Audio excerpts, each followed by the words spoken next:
16واں جو قلعہ ہے وہ ہے فجر کی نماز پڑھنا باجماعت نماز فجر ادا کرنا۔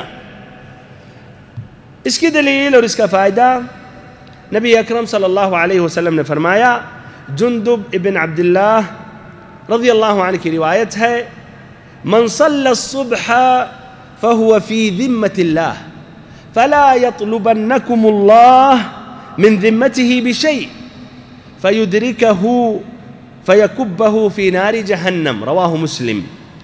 کہ جس آدمی نے صبح کی نماز یعنی فجر کی نماز پڑھی تو وہ اللہ تعالیٰ کی ذمہ داری میں ہے، اللہ تعالیٰ کی ذمہ داری میں خلل نہ ڈالو۔ جو اس طرح کرے گا اللہ اسے جہنم کی آگ میں ڈال دے گا۔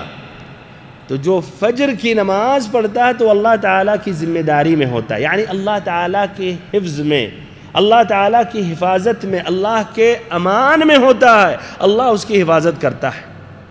مسلم کی یہی روایت ہے، اور تمام کتب ستہ میں فی جماعہ کا لفظ نہیں آتا ہے، جبکہ کچھ روایتوں میں آتا ہے من صلی الصبح فی جماعہ، کہ جس نے فجر کی نماز جماعت کے ساتھ پڑھی۔